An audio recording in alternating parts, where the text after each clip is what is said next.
Ramírez por su intervención. Lo mismo a los conferencistas de este segmento, muchísimas gracias. A continuación, seguimos con la segunda relatoría, el compromiso de los agentes frente al sistema de salud, acceso, inspección, vigilancia y control. Como moderador de esta relatoría contamos con la presencia del doctor Augusto Galán, director de Así Vamos en Salud. Los demás participantes de este segmento, a quienes pido, por favor, nos acompañen en el escenario. La doctora Blanca Elvira Cajigas, directora general del INVIMA, el doctor Javier Humberto Guzmán, director de medicamentos del Ministerio de Salud y Protección Social, el doctor Jaime Ramírez, investigador de la Universidad Javeriana, el doctor Norberto Acosta, de la Defensoría Delegada para la Salud y la Seguridad Social, la doctora Marta Gualteros, de OICA. Por favor, nos acompañan si son tan amables.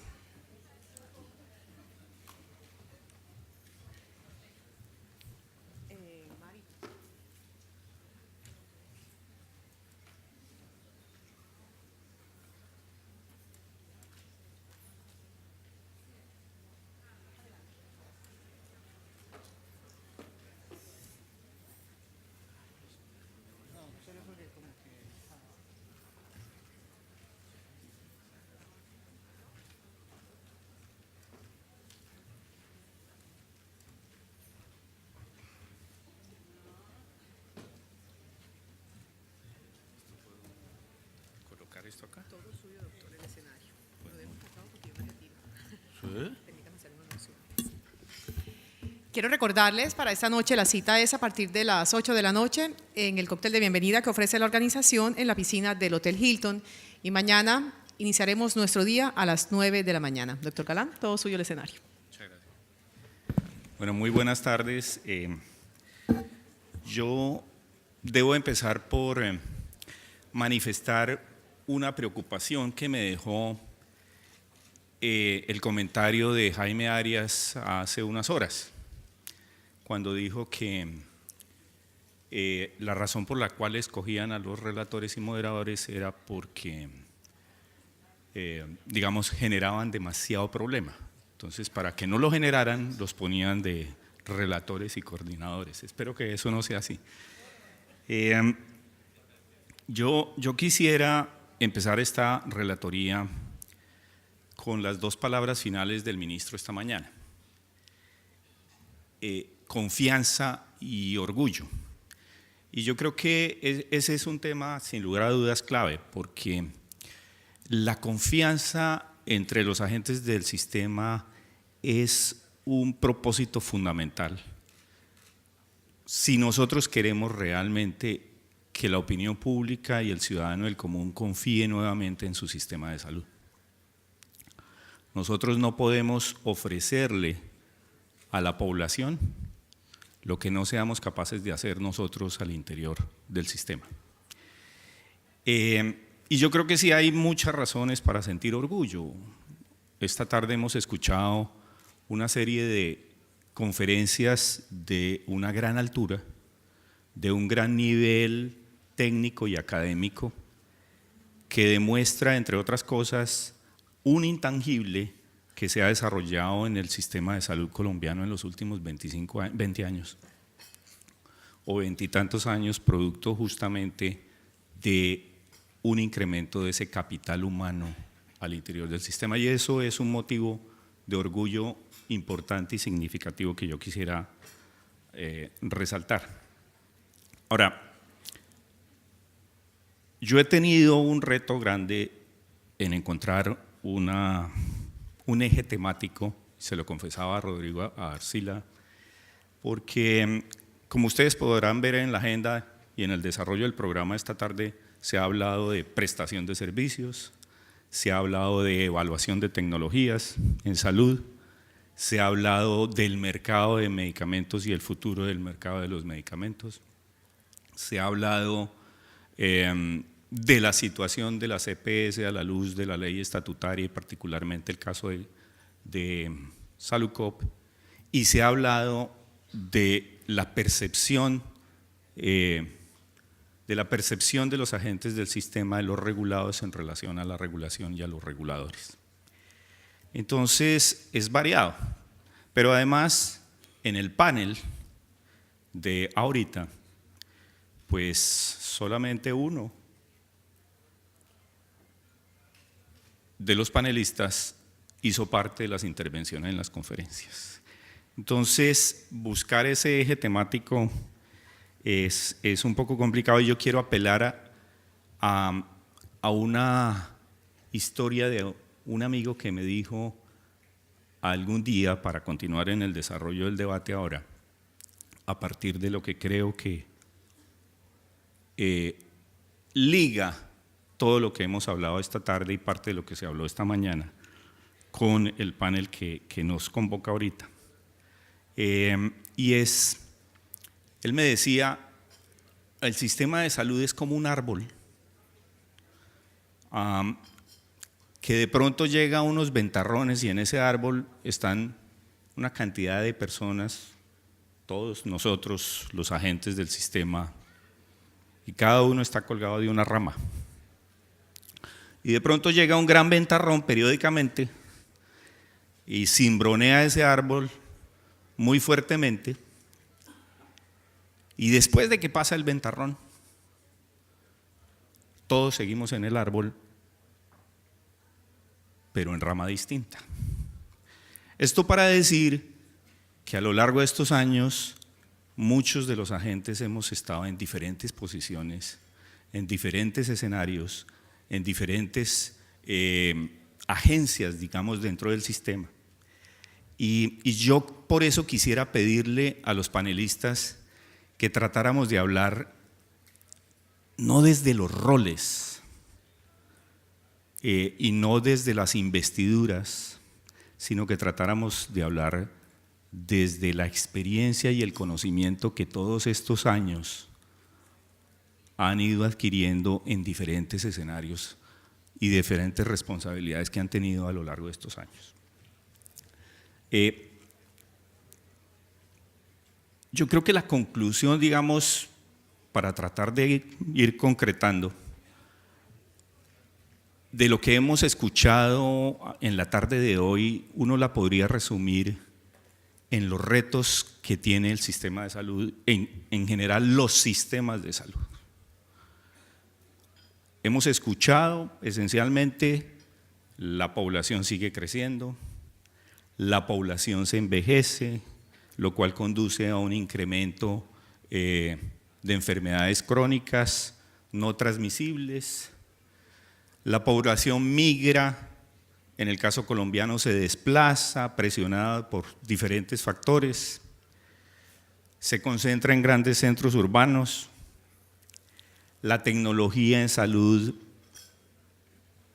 se incrementa a pasos muy significativos, y cuál es la tecnología pertinente y cuál es la tecnología que realmente necesitamos. Los jueces y el aparato judicial, y esto no es solamente en el caso colombiano, esto se viene presentando, todo esto que describo en la mayoría de sistemas de salud, ¿por qué no decirlo en la totalidad de ellos? Los sistemas judiciales cada vez intervienen más en los sistemas de salud.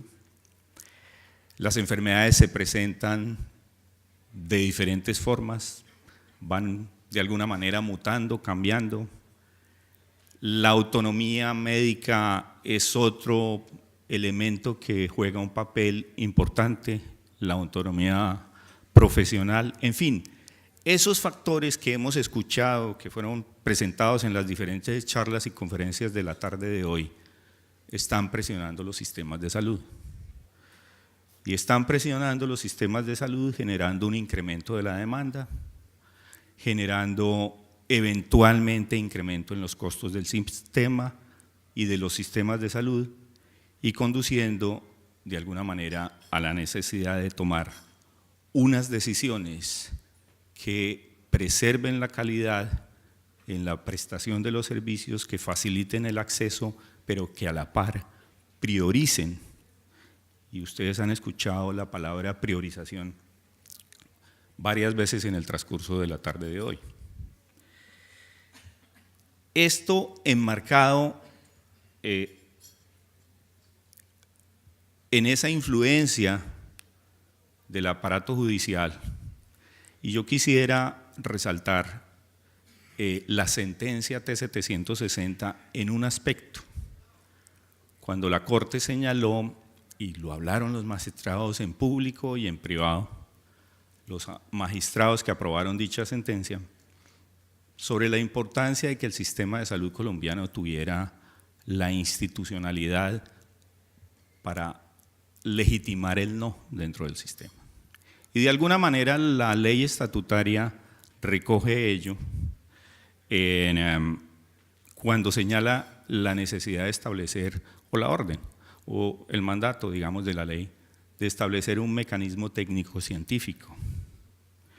Y esto nos va llevando, digamos, como al escenario al cual yo quisiera llevar este análisis y este debate en la tarde de hoy, porque lo que necesitamos es definir una institucionalidad, aprender desde esas experiencias y conocimientos que tienen quienes están en la tarde de hoy en este panel, y que nos conduzcan a lo que de alguna manera ya hacen en otros países. Y ya organismos multilaterales han planteado sobre la necesidad de establecer mecanismos de priorización para la incorporación de nuevas tecnologías. Y hoy en Colombia ya tenemos un plan obligatorio de salud que está homogeneizado tanto en el régimen contributivo como en el régimen subsidiado. Y lo que vendrá de actualización hacia futuro de ese plan de beneficios a la luz, pues, de lo definido por la ley estatutaria y la interpretación que se le dé definitivamente, y esa transición de un plan explícito hacia un plan implícito o unas listas negativas explícitas, pues estará enmarcado fundamentalmente en la forma y en la institucionalidad que nosotros definamos para incorporar esas nuevas tecnologías en salud. Entonces, con este preámbulo, eso es lo que yo quisiera que nos sirviera como de guía a este debate. ¿Qué es lo que realmente en la práctica tenemos que hacer y avanzar en el desarrollo de esa institucionalidad para construir, digamos, para definir y para establecer desde la rectoría una regulación que sea legítima, que sea participativa, que sea deliberativa, que genere confianza para ir incorporando las nuevas tecnologías que sean pertinentes para nosotros?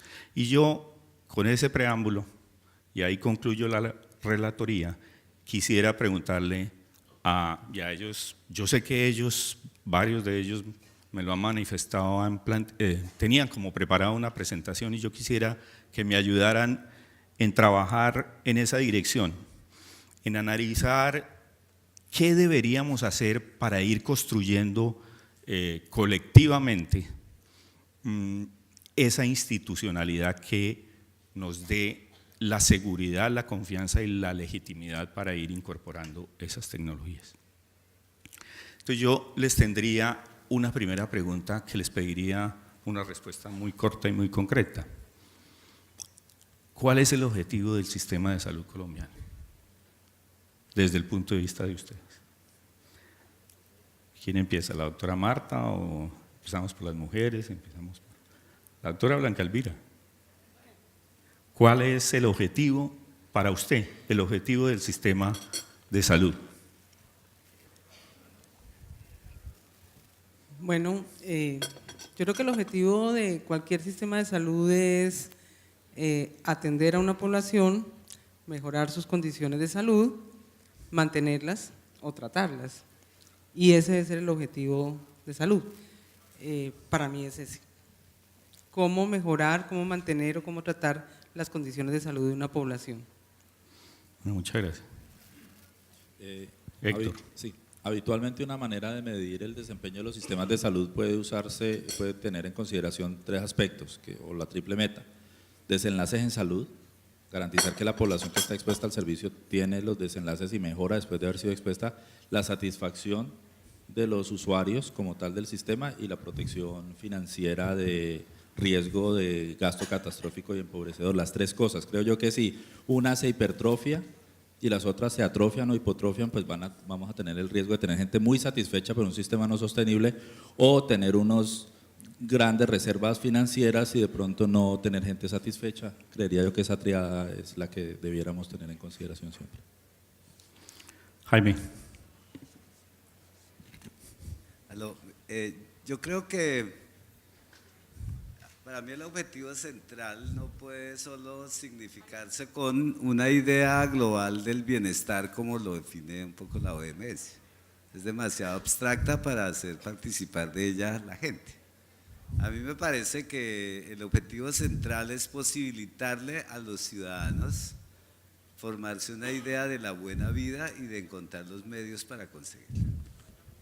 Si la idea de la buena vida no está constituida por razones que cada ciudadano busca, y si el sistema no le garantiza los medios para conseguirla, probablemente el sistema es visto como un instrumento burocrático, casi siempre de orden estatal, y no como parte consustancial de la sociedad. Y entonces yo creería que gran parte de nuestro esfuerzo por definir el tema de la salud es tratar de que los colombianos entendamos que el sistema es parte de la sociedad y no parte del Estado que está fuera de la sociedad. Y en ese sentido, ¿cómo construye su idea de la buena vida en salud? Al final, a mí me llamó mucho la atención una idea constitucionalista de Manuel José Cepeda, que era que primero era el qué y después el cómo. Sí, la idea de Aristóteles era un poco de que las dos cosas estaban juntas, de que la idea de la buena vida está asociada con los medios que uno usa para conseguirla, y entonces nosotros tenemos un problema, y es que el que es muy abstracto y los medios no son visibles como formas de conseguir mejores condiciones de vida en salud dentro de las poblaciones. Doctor Guzmán. Yo creo que el objetivo central es contribuir a ese concepto que puede ser abstracto pero que es real, que es el concepto de la salud. Y sabemos que el sistema de salud solo es responsable de un porcentaje no muy grande de esa contribución, pero es un porcentaje esencial desde el punto de vista de la percepción individual, la percepción colectiva y la aproximación como sociedad a solucionar esos problemas que los individuos identifican como afectando su salud. Pero es una contribución básicamente, y es un constructo de la sociedad para la sociedad. A ver, Doctor Acosta. de por sí la salud debe ser preventiva.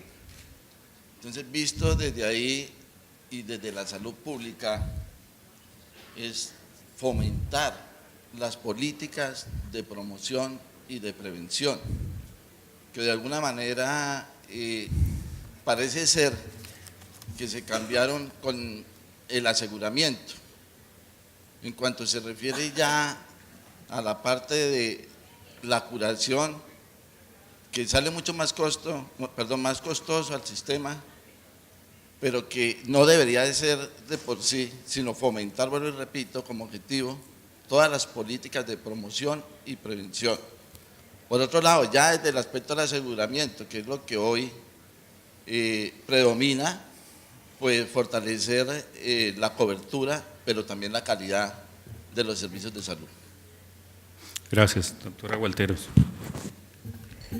Bueno, en este orden de ideas, uno diría que en primer lugar la finalidad del sistema, como lo han expresado anteriormente varias personas, es el paciente.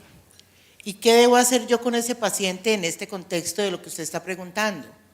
Creo que es garantizar un acceso real y efectivo a unos servicios de salud, que yo le agregaría algo que no he escuchado aquí en todas las intervenciones del día, que es unos servicios de salud que deben ser con calidad y con oportunidad.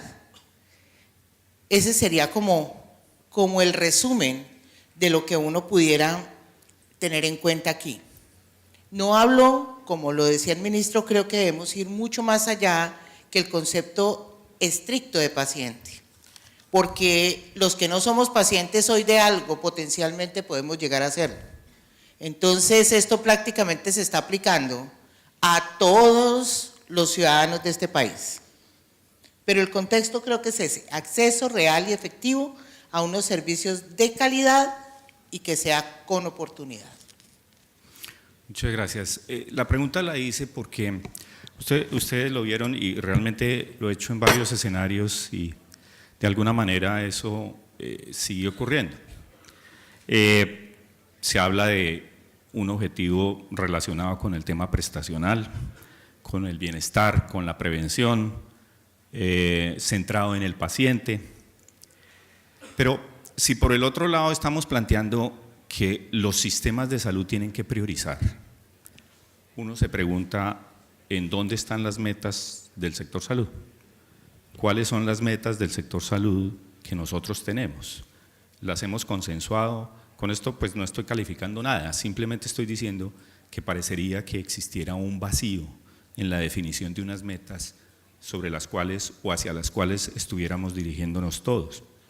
Uno se pregunta si, por ejemplo, las metas son el plan decenal de salud pública o están contenidas dentro del plan decenal de salud pública, y si esas son, o si son las metas del milenio, o si son estas otras que hemos planteado o que se ha planteado ahorita. Entonces, digamos que yo lo que quiero dejar en el escenario es que un camino en ese proceso o una herramienta en ese proceso que se cree para sistemática e institucionalmente definir la incorporación de nuevas tecnologías tienen que partir de una claridad en las metas y en los propósitos que tenga el sistema, para poder avanzar hacia qué es que vamos a priorizar, hacia dónde vamos a priorizar. Me parecería. Ahora, yo quisiera, en ese esfuerzo que estamos tratando de llevar ahorita, de ir focalizando, digamos, y definiendo como con precisión qué es lo que requiere el sistema para desarrollar una institucionalidad en ese sentido, preguntarle a la doctora Cajigas si a la luz de la ley estatutaria el rol y el papel de el INVIMA cambió, si se modificó en ese sentido de ese proceso de priorización. Vamos, el INVIMA tiene fundamentalmente la responsabilidad de aprobación, de la comercialización, y aquí se ha planteado el fortalecimiento de la puerta de entrada. El ministro lo mencionó esta mañana, Héctor Castro lo mencionó en su presentación, y quisiera escuchar de la doctora Cajigas cuál es su percepción en ese tema. ¿La percepción de INVIMA o la percepción? Sí, no, desde la perspectiva postura suya. de INVIMA. Okay, no tanto la posición, sino, sí, digamos, a la luz de la ley estatutaria, ¿cambió o no cambió el papel del INVIMA? El INVIMA se tiene que soportar en apoyos de evaluación de tecnologías, digamos, esos aspectos, ¿usted cómo los percibe a la luz de la ley estatutaria? Bueno, no solamente tendríamos que mirarlo a la luz de la ley estatutaria, estamos hablando hoy de marcos generales normativos como Plan Nacional de Desarrollo, que habría que conjugarlo en todo lo que tiene que ver con evaluación de tecnología, hasta llegar a la expedición de una licencia de funcionamiento o comercialización. La sola ley estatutaria al INVIMA en principio no le cambiaría su rol, porque la evaluación de tecnologías está básicamente centrada en el Instituto de Evaluación de Tecnología. Es claro que el INVIMA hace dos tipos de evaluaciones sobre dos conceptos que son seguridad y calidad, de tal manera que desde el punto de vista de evaluación tecnológica lo hacemos sobre esos dos aspectos y está perfectamente delimitada. Lo que hemos intentado con el Instituto de Evaluación de Tecnología es compartir la información para que sea complementaria y no sea la evaluación por un lado y las evaluaciones del INVIMA por otro. De tal manera que en el sentido propio de evaluación de tecnología no tendríamos ninguna injerencia frente a la ley estatutaria.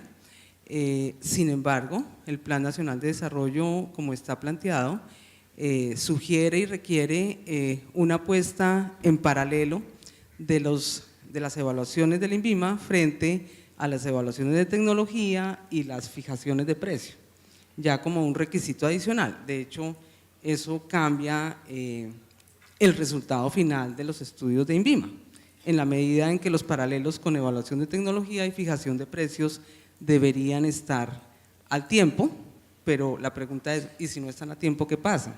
No habría incorporación de nuevas tecnologías si no se dan las condiciones de evaluación de tecnología y fijación de precios en simultáneo.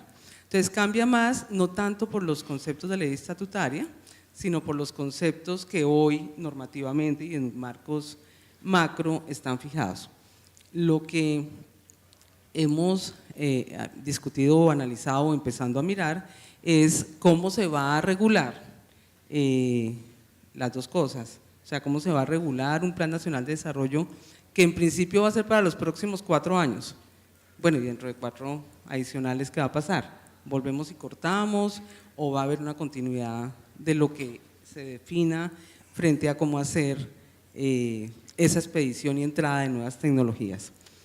De tal manera que de esa forma lo estamos viendo simplemente una relación muy clara y coincidente entre el Ministerio como ente regulador, el Instituto de Evaluación de Tecnología como evaluador de tecnología costo-efectividad y el INVIMA con las evaluaciones propias de seguridad y calidad. Muy bien. ¿Alguno de los demás panelistas quisieran agregar sobre este punto algo? Varios. Empecemos por la doctora Gualteros. Sí, yo creo que yo ardía en deseos de que usted me preguntara, doctor, y que me preguntara por qué. Si lo pregunta desde el punto de vista de los pacientes, de los ciudadanos, ¿qué cambió con la ley estatutaria? Es porque yo quiero decir que aquí tenemos unos sofismas con la ley estatutaria. Si yo leo el artículo primero, estoy diciendo la maravilla. Logramos que por ley el derecho a la salud sea un derecho fundamental. Pero si ustedes me preguntan cuál es la realidad 4 meses después de sancionada la ley y cuál es la perspectiva para los próximos 2 años, yo le digo, aquí no ha cambiado nada. Aquí tenemos en el papel un derecho a la salud fundamental, pero cuando uno mira el día a día, todo sigue igual. ¿Por qué? Creo que lo primero que en esto puede desentrabar este sofisma del derecho a la salud como fundamental es que definamos de todo el articulado qué cosas son de aplicación inmediata, qué cosas son para aplicarlas dentro de los 2 años de que habla la ley, qué cosas necesitan una implementación, reglamentación o ajuste o lo que ustedes quieran. Pero creo que eso lo debemos poner sobre la mesa.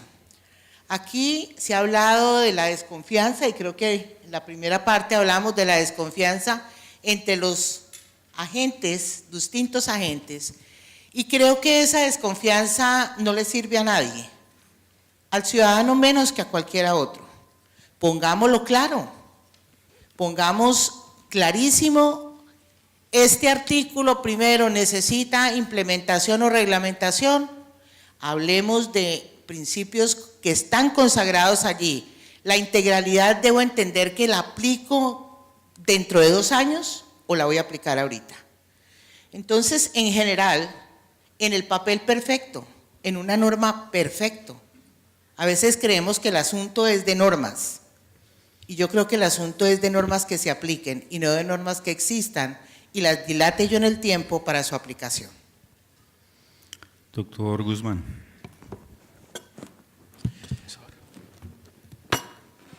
Complementando lo que refiere la doctora Marta y desde lo que le corresponde a la Defensoría del Pueblo, constitucionalmente, de la promoción, de la divulgación, de la protección y la defensa de los derechos humanos y ratificados en la ley estatutaria el derecho fundamental a la salud, que ya la Corte Constitucional en la sentencia T-760 había dicho que la salud era un derecho fundamental, ya había en este sentido, ya se había manifestado.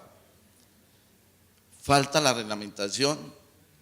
¿Qué observamos desde la Defensoría del Pueblo? Nosotros como defensores de los derechos humanos no sentimos ningún cambio, al contrario, seguimos atendiendo a la población que día a día está llegando a la Defensoría buscando esa protección por la negación de servicios, por la no oportunidad en la atención, por la integralidad, por problemas de medicamentos. La Defensoría del Pueblo en ese ejercicio, y yo creo que la Defensoría hoy por hoy es la entidad que se distingue en ese estudio que se hace precisamente a ese derecho fundamental a la salud a través de las tutelas. Desde ya hace aproximadamente 9 años hemos venido haciendo un estudio del comportamiento de las tutelas por violación a este derecho fundamental, y quisiera aprovechar este escenario para decirles que son ya próximamente, en un mes vamos a expedir un documento o el libro que sacamos anualmente sobre el comportamiento de las tutelas. Y quisiera mostrar unas cifras y quisiera de alguna manera decir que en este escenario que estamos hablando de medicamentos, de insumos, decirle que es la segunda causa de tutelas, que en el año 2014 tuvo una participación del 16.1 sobre 118.500 algo tutelas que se presentaron del sector de la salud. Como también decirles que es la primera causa de negación de servicios de salud, lo que tiene que ver con la accesibilidad, con la dispensación de los medicamentos. Estamos hablando con una participación del 59.65 del total de las negaciones del año 2014. Esto ya es un indicador que muestra el gran problema que existe por la violación permanente de este derecho fundamental. Pero también la Defensoría del Pueblo observa, entre otros aspectos positivos, en esta ley estatutaria que quedaron en su articulado, por ejemplo, que la acción de tutela no se menoscaba, que sigue siendo el medio más eficaz para garantizar el derecho a la salud, lo que ratifica lo que la Constitución ya había reglado en cuanto se refiere a la protección especial de los niños, de las niñas, de las mujeres en estado de embarazo, de las víctimas de la violencia, de las personas que sufren enfermedades huérfanas, de las personas en condición de discapacidad, de esa protección especial del Estado. Perdón, doctora Costa, lo interrumpo ahí para hacerle una pregunta concreta sobre ese estudio. ¿Qué tantas de esas tutelas están relacionadas con nuevas tecnologías y con deficiencia en la incorporación de nuevas tecnologías? A ver, digamos, yo creo que no, la caracterización no nos está mostrando sobre las nuevas tecnologías. Estamos hablando de negación de servicios, de violación, que accedan o no accedan o que se le niegue de pronto acudir a esas nuevas tecnologías, pues puede ser una de las causas. pero aquí sobre todo estamos mostrando temas de negación, temas de oportunidad, temas de integralidad, en fin, todo lo que lleva a la violación de este derecho fundamental a la salud. Okay. Sería, digamos, dentro de los logros que ve la Defensoría del Pueblo en esta ley estatutaria, tenemos también lo de el derecho de las personas a participar en las decisiones que toman los agentes del sistema de seguridad social.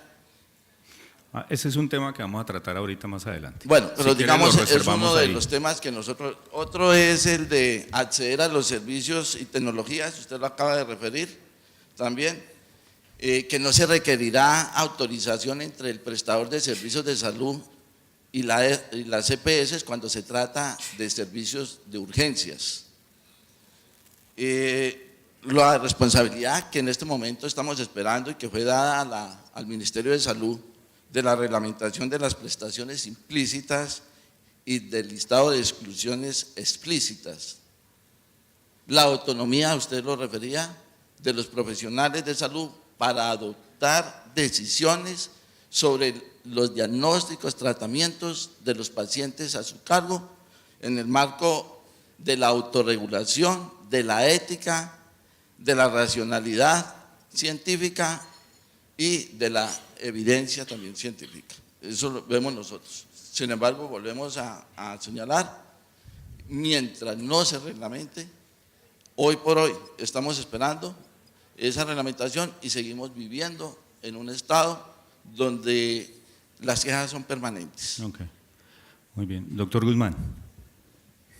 Creo que es importante resaltar, como decía el ministro esta mañana, que la ley estatutaria es un logro muy importante para el sistema y es un logro que falta reglamentar y falta implementar para que realmente se pueda garantizar el goce efectivo de ese derecho a la salud.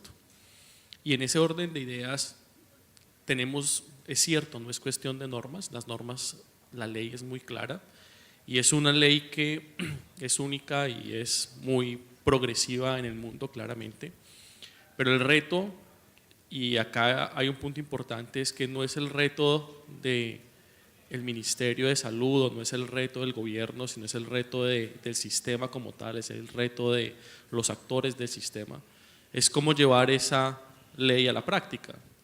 Y desde el punto de vista de el trabajo que estamos haciendo en el ministerio, nosotros sí contemplamos esto. No significa que porque el presidente Santos haya firmado la ley, de un momento a otro cambió el sistema y estructuralmente es otro sistema. Y creo que los 2 años que tenemos para implementar esta ley son 2 años que debemos aprovechar en forma muy eficiente, de forma eficiente, participativa, transparente, como lo dice la ley, para diseñar aquellas nuevas políticas, aquellos nuevos instrumentos, aquella nueva reglamentación que va a hacer realmente posible el goce efectivo de este derecho a la salud. Desde el punto de vista de las tecnologías y específicamente hablando, sí nosotros vemos, por un lado, un cambio fundamental y estructural del instrumento de política pública de priorización que es el plan de beneficios. Nosotros como país éramos pioneros en la implementación de un plan de beneficios explícito, determinando claramente las prioridades que estaban o debían, en teoría, estar asociadas con lo que usted decía, es las intervenciones, las tecnologías, con los objetivos como país y como sistema. Y nos movemos ahora a un sistema totalmente diferente, donde el universo aumenta, donde la demanda aumenta y donde tenemos que ser capaces de priorizar. Y esa necesidad de priorización es importante porque a menos que se dé, vamos a llegar a todo lo contrario, que es la posición inequitativa de lo que nos podría llevar un sistema de priorización que falla. Y es que si hablamos de las tutelas, si hablamos de la forma como se ven las tutelas, los que acceden a la tutela principalmente son las personas que tienen recursos, que tienen estratos altos, y para tecnologías específicas, tecnologías que son posiblemente no las tecnologías que van a tener mayor impacto, beneficio terapéutico en salud pública. Entonces, digamos que lo importante en ese cambio del sistema de un plan de beneficios explícito a un plan de beneficios más implícito con exclusiones, es aprovechar realmente esas exclusiones para que como país podamos claramente legitimar el no, claramente legitimar lo que el sistema definitivamente y bajo ninguna circunstancia y bajo ningún mecanismo va a pagar. Y ahí es donde como sistema, como actores, con la participación de la ciudadanía, los pacientes, los médicos, el gobierno, se pueda realmente decir cuál es el límite de ese derecho a la salud. Y toca definir como sociedad y como sistema un límite, porque sabemos, y nos lo decía el doctor Escobar claramente esta mañana, esto no es más de lo mismo. Los sistemas de salud claramente son insostenibles e inviables, a menos que se tomen medidas de fondo que permitan la sostenibilidad a largo plazo, que sería lo último que quisiéramos, que el sistema fuera insostenible y que antes de la no sostenibilidad tuviéramos racionamiento implícito con inequidad. Entonces, el llamado creo que es a la responsabilidad conjunta y hacer efectivo el derecho a la salud, avanzando en los procedimientos participativos transparentes que la misma ley nos dicta. Doctor Castro. Volviendo a su pregunta inicial, yo creo, y en línea con lo que decía la doctora Cajigas, que desde el mismo nacimiento del IETS quedó claro que las funciones de una institución y otra son distintas, pero complementarias de alguna manera, y más ahora en el marco de la estatutaria y del Plan Nacional de Desarrollo. El INVIMA tiene a cargo validar la seguridad, la eficacia y la calidad de tecnologías que piden ingreso al país, y el IETS no ostenta la figura de agencia regulatoria, sino de agencia que provee información y revisa los méritos de seguridad, efectividad y costo-efectividad, además de otras connotaciones, para informar decisiones que hasta ahora eran de cobertura y ahora se van a ampliar a otras cosas. Si bien estos roles se mantienen, sí la ley estatutaria y especialmente el Plan Nacional de Desarrollo plantea la posibilidad de hacer una triada interesante para ser más proactivos, por ejemplo, en escanear el horizonte de tecnologías que están obteniendo registro en EMA o en FDA, para empezar a revisar tempranamente y en un diálogo temprano entre las instituciones y también entre los productores, de tal manera que tempranamente podamos cumplir con los tiempos y obviamente no vayamos a afectar el acceso a aquellas tecnologías que son prometedoras y representan buen valor por dinero. Ahí hay una posibilidad enorme de hacerlo. No quiero aclarar que no quiere decir que no se haya hecho nada, porque no lo vemos en televisión no todos los días, pero ya diferentes instancias desde el Ministerio, el IETS y otros centros y con el apoyo del Banco Interamericano se vienen revisando experiencias nacionales e internacionales, sobre todo internacionales, por ejemplo francesas, por ejemplo alemanas, que pudieran ilustrar potenciales opciones que han funcionado para hacer que esta triada, que si bien es incipiente y está funcionando de alguna manera ahora, pueda avanzar más rápidamente en el tiempo que nos otorga el estatutario. Doctor Ramírez. Sí, quiero introducir una idea sobre si el plan de desarrollo es un instrumento útil en este esquema. Me acuerdo que en 1990-1994 el plan tenía una hipótesis, y es que el crecimiento endógeno y el desarrollo se producía a través de grandes aumentos del gasto público en inversiones de capital humano, y que la salud era la inversión que más beneficios y externalidades le generaba a la población. Y en tal sentido el plan propone aumentar el gasto. Sí, en este esquema lo que estamos diciendo es hay problemas fiscales y entonces no aumentemos el gasto. Producto de esa idea del plan, la ley 100 genera recursos nuevos mucho mayores a, probablemente como lo decía Ulpiano Ayala, más de 2 reformas tributarias en términos netos.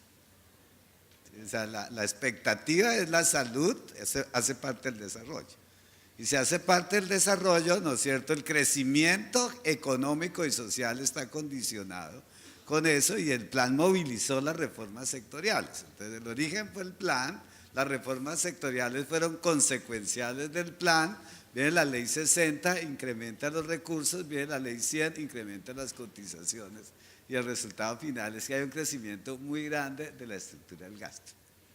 Ahora nosotros estamos frente a un problema un poco distinto, pero me parece que la relación que debemos conservar es que el plan de desarrollo debe ser la guía para conseguir el bienestar. Si el plan de desarrollo no define la consistencia de la política sectorial en un esquema de desarrollo, difícilmente, ¿no es cierto?, la estructura del gasto público puede justificarse. Y en ese sentido me parece que este plan tiene una característica parecida a la de Gaviria, es que la política sectorial no se deja a la luz de leyes sectoriales, ¿no es cierto?, como la 1438, la 1122, que son leyes demasiado sectoriales que no pueden representar los beneficios de aumentar el gasto en salud y lo lleva un poco a la dinámica del desarrollo. Si eso es así, el plan debió pensar en una reestructuración del gasto. Entonces, ¿cuál es el problema? Hicimos muchas leyes sectoriales, cada ley sectorial se convirtió en una camisa de fuerza para la reasignación del presupuesto. Ahora volvemos a un plan que intenta reunir políticas sectoriales en una sola idea del desarrollo, pero en cuenta que las leyes sectoriales son un obstáculo. Y entonces todos nosotros nos acostumbramos a discutir la ley de salud y nos importa poco la ley del plan. Me parece que el momento de los 90 es que nos gustaba más la ley del plan y la ley de salud fue una consecuencia de la ley del plan. Y en ese sentido me parece que la idea del nuevo plan de desarrollo como elemento progresivo de buscar condiciones para desarrollar el desarrollo es bueno. ¿Cuál es el problema fundamental? Es un poco regresando a la presentación de Mauricio Reina, ¿cierto? Y es que hay como dos corrientes en términos de influencia sobre impuestos y gasto público. Entonces la primera idea de Reina y sus amigos y de Fedesarrollo es que en condiciones de crisis y de expectativas de crisis hay que gastar menos. Y entonces hay que ajustarse a estructuras tributarias menos expansivas y a estructuras de gasto menos expansivas. Entonces la receta para salir de la crisis es la austeridad. Mientras hay otras ideas un poco que la única manera de posibilitar la crisis es la reorientación general del gasto público hacia esquemas que le permitan, ¿no es cierto?, recuperar las sendas del crecimiento. O sea, cuando uno se está empobreciendo no soluciona el problema dejando de consumir y dejando de gastar. Uno soluciona el problema con nuevas posibilidades de gasto. Y entonces esa es, en mi opinión, la mayor dificultad con la que se enfrenta el país, y es que el plan de desarrollo no genera recursos nuevos y entonces los resultados, lo que el plan llama las brechas, ¿no es cierto?, son el resultado de la asignación anterior de recursos. Y si esa asignación de recursos no tiene ninguna variación, pues en perspectiva hacia adelante no podemos tener nada. La pregunta que a mí me queda sonando es, ¿ya no creemos en la teoría del capital humano? Pero doctor No Ramírez, creemos en las digo, porque es externalidades. que nos fuimos a un escenario, y me perdona, demasiado macro, y estábamos en un planteamiento como muy concreto de ese proceso de priorización y de cómo era la participación del INVIMA y del IETS. Y yo quisiera hacerles una pregunta que a uno le inquieta mucho, y ustedes cómo la ven. Digamos, se habla mucho de la participación, de la deliberación.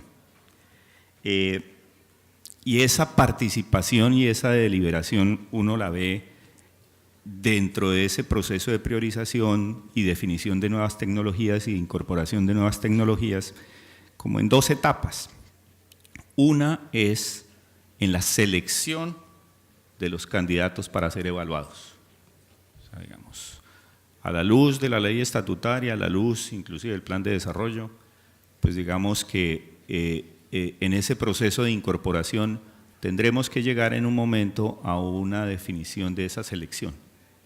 Y ahí tiene que haber una participación de alguna manera de los ciudadanos. Y la otra es, después de la evaluación, justamente en la etapa de deliberación para la propuesta final antes de la decisión de qué se incorpora, qué no se incorpora, qué va a estar excluido, etcétera, etcétera. Entonces, sí me gustaría de ustedes que elaboraran un poco sobre cómo debe ser esa participación. ¿La instancia creada por el Gobierno Nacional recientemente es suficiente? ¿Esa instancia puede contribuir asemejando al antiguo Consejo Nacional de Seguridad Social? ¿Esa instancia asesora o se necesita algo más específicamente sobre esto? Doctor Castro. Yo creo que primero debemos perderle el temor a la participación, perderle el temor a la posibilidad de preguntarle a los pacientes qué piensan, a los aseguradores qué piensan, y en la medida que se reconstruya la confianza y se pierda el temor, pues es más fácil escuchar a diferentes partes. Yo creo que también debemos aprender que independientemente de los momentos donde haya participación, es importante la rendición de cuentas, que sean caras visibles, personas a las que podamos de alguna manera vetar, conocer por qué fueron seleccionadas, por qué fueron escogidas. Creo que en ese sentido la conformación de la instancia coordinadora es un paso adelante porque establece unas reglas para nombrar personas que representan a la sociedad. Hace falta, y lo decía yo hoy en mi presentación, establecer reglas de juego que sean transparentes, replicables y de alguna manera visibles para que cuando se priorice cuáles tecnologías se van a evaluar en el tiempo que nos da la ley para la ampliación progresiva del derecho, porque la ley lo plantea en el marco de sostenibilidad y dice son 2 años, pues que para los actores sea claro que no necesariamente es el actor que más representación tiene, ni el más ruidoso, ni el más mediático, ni el más poderoso desde lo financiero, sino que haya un sano balance donde quedemos tranquilos que hubo un poquito para todos, para las víctimas visibles y las no visibles. Pero también y especialmente en el momento de priorizar qué tecnologías vamos a financiar con recursos públicos, yo no soy, y esta es una posición personal, muy partidario de pensar que nos podemos sentar a priorizar qué vamos a excluir. Ninguna sociedad, creo yo, con 2 dedos de frente va a sentarse a quitarse derechos adquiridos. Lo que normalmente hacen las sociedades es que se sientan a priorizar cuáles son las cosas que son relevantes para ellos, y después de estar en un acuerdo social de qué es relevante para ellos y tener unas reglas de juego claras, se pasa por ese rasero todo lo que esté pendiente de financiar, y después de hacer una evaluación juiciosa, rigurosa e independiente, se toma la decisión de qué se incorpora o qué no.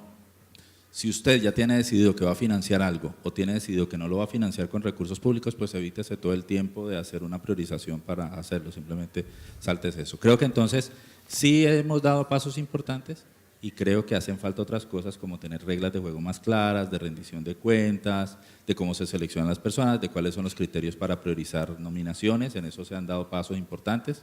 Diferentes actores ya tienen voz al momento de nominar tecnologías candidatas a evaluar, y falta avanzar, creo, más en conformar en esa instancia coordinadora o cuerpo colegiado las reglas de juego sobre, independientemente de los intereses de cada uno, porque tienen intereses legítimos, pero simplemente que todos queden representados con unos pesos ponderados, como lo veíamos. Una alternativa puede ser los análisis multicriterio, pero pueden haber otras donde simplemente para todos sea claro cómo se llegó a esa decisión, y si alguien quiere replicar el ejercicio lo entienda y de alguna manera entienda pues cómo se establecieron esas prioridades. Doctora Gualteros o doctora Costa, con respecto a ese tema de la participación ciudadana, de la participación de los diferentes agentes en ese proceso. Sí. Como lo dice Héctor, creo que el asunto de la participación ciudadana, lo primero que hay que hacer es perderle, yo no me atrevería a decir que el miedo, el recelo, digámoslo así. Uy, ya vienen los problemáticos. Yo creo que tiene que haber una participación ciudadana con información, con capacitación, y en esto hablo un paréntesis para decir que el IETS realmente ha hecho un gran esfuerzo en materia de capacitación a las asociaciones de pacientes en el tema de evaluación de tecnologías. La idea en esto, si yo quiero una participación real de la ciudadanía, es que debe haber una ciudadanía informada, una ciudadanía capacitada, una ciudadanía que no vaya a las reuniones a firmar una lista de asistencia simplemente, sino que pueda hacer propuestas frente a los distintos temas. Yo separo el tema de la comisión de lo que es la participación, por ejemplo, en el contexto y como está concebida dentro de la ley estatutaria. el papel con el que está concebida dentro de la ley estatutaria, me parece que es un papel en el cual es recíproco la responsabilidad, la del Estado de garantizar unas condiciones en las que se dé la participación y la de la ciudadanía de participar. No es llegar ni es buscar el espacio como lo dice de aquí estoy yo, simplemente tengo el derecho, soy el que tiene no sé cuántos afiliados, sino aquí estoy yo con la responsabilidad que me implica a mí participar en un proceso, con la necesidad, y aquí también abro otro paréntesis, y es que ese es un proceso que, como lo decía el doctor Guzmán, tiene que darse, digamos, alistándonos a los 2 años con una capacitación que creo tiene que venir desde el Ministerio de Salud. El impulso tiene que venir de allá. El ejercicio que hace el IET es otro. Y el ejercicio que nosotros, la ciudadanía, estamos haciendo es otro. Desde el observatorio, desde los observatorios, tanto el de cáncer de adultos como el de enfermedades huérfanas, que los estoy presidiendo yo en este momento, venimos impulsando a través de universidades la realización de, no lo llamemos diplomados, pero llamémoslo cursos, en los cuales se prepare a las distintas asociaciones en los temas que van a ser objeto de participación ciudadana en el contexto de la ley. Creo que ese es un compromiso que también la sociedad civil está adquiriendo en el desarrollo de esta ley estatutaria. Doctor Guzmán, ¿usted qué opina? Digamos, adicionalmente, porque obviamente la participación ciudadana, pero adicional me parece que es la participación de otros agentes del sistema. Ustedes desde el Ministerio, ¿cómo están viendo esa participación en esas 2 instancias de ese macroproceso? O sea, el tema de la selección y el tema de la deliberación antes de la decisión. Antes de contestar el punto sobre la participación, yo quería cerrar la idea anterior sobre las modificaciones institucionales, porque creo que todavía existe algo de falta de claridad sobre a lo que nos estamos enfrentando o lo que estamos planteando como gobierno en la implementación del plan de desarrollo y el fortalecimiento de la puerta de entrada.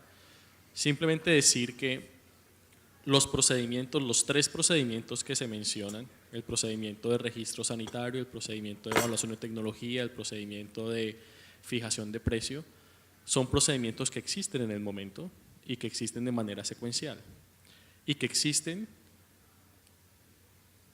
en este momento con instituciones competentes que realizan los procedimientos. A lo que nos vamos a mover es no a cambios de competencias, las competencias persisten donde están en este momento. El INVIMA sigue haciendo lo mismo, el IET sigue haciendo lo mismo y el Ministerio sigue haciendo lo mismo y la Comisión Nacional de Precios sigue haciendo lo mismo. Las competencias no cambian, los procedimientos no cambian. Lo que sí cambia es el tiempo en el cual se presentan los procedimientos. Y en vez de esperar años para que se haga la evaluación para la inclusión de POS o años para que se haga la evaluación para la regulación de precios, se van a hacer procedimientos simultáneos, procedimientos paralelos y procedimientos que realmente tienen una idea de hacerlos a la entrada para fortalecer y para tener un proceso ordenado de adopción de tecnologías. Ahora sí contesto la parte de la participación. En relación a la participación, lo que usted dice es muy cierto, existen 2 niveles de participación que se están contemplando, el nivel de la instancia asesora y el decir instancia asesora, ya estamos diciendo específicamente cuál es el plan con la instancia asesora y es asesorar, o sea, no es un ente tomador de decisiones, no es un ente que va a hacer la priorización, pero sí es un espacio donde pueden existir discusiones abiertas, posiciones abiertas y donde se pueden llevar temas críticos de las decisiones y del sistema sin necesidad de entrar en el proceso que tenemos ahora de la comunicación 1 a 1, el teléfono roto, ese tipo de cosas. Pero digamos que nosotros, como vemos la participación en el marco de la ley estatutaria, es mucho más la participación del sector, de la sociedad como un todo, y ahí es la sociedad, primero los pacientes, segundo los usuarios, tercero los médicos, cuarto los hospitales, clínicas, EPS, pero específicamente ahí ya hemos trabajado en forma importante en el proceso de nominación, el primer proceso de participación que usted mencionaba. En ese proceso de nominación ya está caracterizado, está estandarizado, cualquier ciudadano, cualquier sociedad científica, cualquier empresa farmacéutica puede nominar una tecnología, y la nominación de la tecnología lo que significa es, pensamos que esta tecnología es necesaria para el sistema, y lo pensamos por estas circunstancias, en estos casos, esta es la evidencia que sustentamos. Es una forma totalmente participativa, totalmente estandarizada, totalmente clara de cómo se hace la nominación de las diferentes tecnologías. Creo que en eso se ha avanzado bastante. Los criterios de nominación también son claros, son públicos los criterios de nominación, exactamente qué se valora cuando se decide que se va a nominar una tecnología. Falta, y en eso estamos trabajando, y estamos trabajando en este mismo momento, este año, en el mecanismo de las exclusiones. Creo que se nos impone un reto mucho más grande, porque el mecanismo de exclusiones, como lo decía Héctor, es muy diferente participar para incluir a participar para excluir. Y ahí creo que vale resaltar en forma importante lo que dice Marta, que es, no existe forma de participación a menos que sea participación informada y participación activa. Y esa participación informada y activa tiene que venir con capacitación, tiene que venir con responsabilidad y tiene que venir con un entendimiento de qué nos estamos jugando en este momento. En eso estamos trabajando, definiendo exactamente qué significa un mecanismo transparente, participativo, donde cualquier forma de exclusión tiene que consultarse con los que van a ser afectados. Y digamos que no podemos decir que tenemos la solución perfecta, porque históricamente no venimos acostumbrados como sociedad a procesos participativos de esta manera, y creo que es un reto interesante, y es un reto interesante que nos va a llevar al final a un sistema mucho más centrado en el paciente, pero un sistema donde los actores son conscientes de las decisiones que se toman. Entonces creo que esto todavía es trabajo en curso. Este año verán ustedes cuáles son las perspectivas del ministerio en este mecanismo de exclusiones. Los tiempos que manejamos, esa es la prioridad básicamente, y en esto es construcción conjunta, es construcción mancomunada básicamente. Usted tenía una pregunta y yo creo que ya se nos está agotando el tiempo y ya estamos por rematar.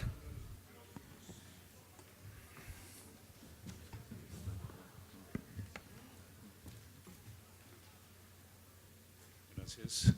Mi nombre es Gustavo Campillo, soy presidente de la Fundación Raza, y más que una pregunta es un poco como retomar de los comentarios, porque yo sí creo que el tema del plan de desarrollo en relación a los registros INVIMA, pues le está quitando oportunidad no solo al INVIMA de ejercer sus funciones naturales y jurídicas y constitucionales, sino que está poniendo un elemento a priori al registro sanitario. Me explico, la ley, el Plan Nacional de Desarrollo dice previo registro INVIMA, y eso no da lugar a interpretación. Previo no es simultáneo, doctora Blanca, previo no es paralelo, previo es antes de. Es decir, que antes de cualquier evaluación de naturaleza sanitaria tendremos que contar con la evaluación costo efectiva. No es un paralelo, eso es un previo, y eso es el gran temor que tenemos como pacientes en virtud de la dilatación que eso pueda generar, porque si no lo recuerdo más, en algunos eventos que hemos tenido la oportunidad de compartir con usted, le he hecho la pregunta de cuál es la capacidad del instituto de evaluar tecnologías, y hasta donde entiendo me ha dicho entre 5 y 6 tecnologías, no sé si eso se ha incrementado o cuántas serían, y ese es un número que valdría la pena que supiéramos para mirar cuál va a ser la oportunidad de la autorización de esos registros, porque es previo, no es simultáneo. Y además insisto en el sentido de que no solamente es para las nuevas tecnologías, doctor Galán, sino es para la renovación de las tecnologías. Y cierro el comentario en que eso no está desarticulado de toda la política o de la intencionalidad política de limitar la ley estatutaria, en razón que una de las exclusiones explícitas es precisamente que la tecnología no tenga registro sanitario. Entonces, dilatar el registro sanitario, dilatar la renovación es permanecer en la excepción que establece la ley estatutaria. Muchas gracias. ¿Algún comentario? Sí, Yo le puedo contestar. Uy, hay la varios respuesta. comentarios, pero ya estamos ¿Puedo time concluir? out. No, solo para Mejor que... dicho, y yo les agradezco a los que todavía permanecen, porque si estuviéramos en el Congreso de la República dirían que ya no hay quórum desde hace rato. De pronto, Pero- para contestar y aclarar, no, el IES no tiene la capacidad de evaluar 5 tecnologías por año. Esa fue de pronto una respuesta que le puede haber dado Gustavo en el año 2013 a finales, porque si ustedes recuerdan las cifras que presenté hoy, el IES ha evaluado 121 medicamentos para 69 indicaciones en 3 años, 21 ayudas diagnósticas, creo que dije 4 procedimientos y como 5 dispositivos o 3 dispositivos. Entonces, no, la capacidad si bien es limitada, porque como todos los países del mundo la capacidad no es infinita, sí venimos preparándonos para los retos que se avecinan. El IES fue una organización que nació con 3 individuos, hoy tiene cerca de 60, tiene planes de en el mediano, corto plazo crecer a 200 colaboradores eficientes para que hagan cosas para este tipo de retos que se avecina. Una cosa importante en la que estamos trabajando y estamos en transición es, por ejemplo, reforzar los mecanismos de participación y deliberación. Estamos ahora, ya tenemos unas reglas de juego donde diferentes actores se invitan, declaran conflictos de interés, dependiendo de su nivel de conflicto de interés se abstrae o no. Hemos hecho la formación de pacientes, la formación de clínicos en la importancia de usar la evidencia y entender que no es camisa de fuerza, pero también formar pacientes para que tengan participación efectiva, pero eso ya es un terreno chuleado, eso lo hicimos en 3 años. Ahora nos tenemos que mover a trabajar con los pacientes en desenlaces reportados por pacientes, porque usted puede tener un medicamento que es prometedor, pero el desenlace de interés para la industria es que mejora el indicador R4514, pero resulta que para el clínico lo importante es sobrevida y para el paciente lo importante es mejora del dolor. Y yo creo que la voz del paciente tenemos que empezarla a escuchar mejor para definir esos desenlaces al momento de hacer la evaluación. Ese es un tema. Entonces, para tranquilidad decirles que no, las cifras no son esas. Somos una organización de cerca de 60 a 65 colaboradores y fortaleciéndonos. Y simplemente para recalcar un tema, hablamos con mucha frecuencia de debemos fortalecer la puerta de entrada y miramos siempre al INVIMA, pero se nos olvida que en la puerta de entrada también están los procedimientos. Y lo dije anteriormente, ¿quiénes de ustedes recuerdan la cirugía bariátrica? Entró por un tubo, todo el mundo se empezó a operar, no eran claros los criterios, eran tarifas de descreme de mercado, los resultados en salud no fueron buenos al inicio y los pagó el sistema, las tasas de complicaciones, etcétera, hasta que finalmente se dio la curva de aprendizaje como la adopción de cualquier otra tecnología. Entonces creo que es importante también cuando hablamos de fortalecimiento de la puerta de entrada, no solamente pensar en medicamentos y dispositivos que por supuesto por volumen son importantes a considerar, sino también pensar en procedimientos, no en aras de generar barreras, sino de reducir la incertidumbre, como lo dijo el señor ministro en su intervención, porque obviamente es sano tener incertidumbre y si algo todavía no se ha hecho ni el primer procedimiento, pues tenemos que garantizar que quien lo hace tiene la curva de aprendizaje, los criterios de habilitación, de calidad y adicionalmente incluso establecer mecanismos para compartir el riesgo, porque no creo que todo el sistema tenga que pagarlo cuando algo está en la línea entre pseudo experimental o no. Bueno, muchas gracias. Yo creo que me da mucha pena con todos. Sé que quedaron muchas cosas entre el tintero. De hecho, me quedaron varias preguntas por hacer. Lo que yo quería era resaltar, por una parte, en este tema del acceso. Este es un solo aspecto del acceso.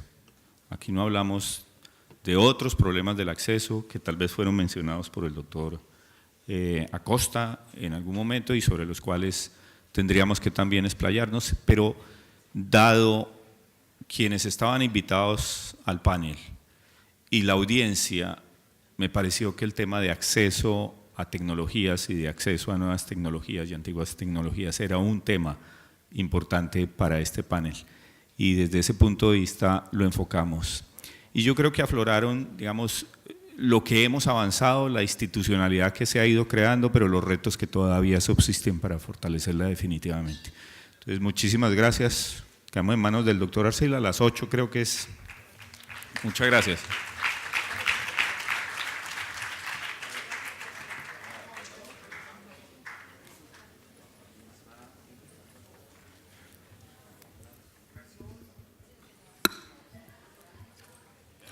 Muchas gracias a todos los asistentes. Les recordamos que a las 8 de la noche se ofrecerá un cóctel en la piscina del hotel y mañana nos vemos muy puntuales, por favor, a las 9 de la mañana para continuar con nuestra agenda académica. Gracias.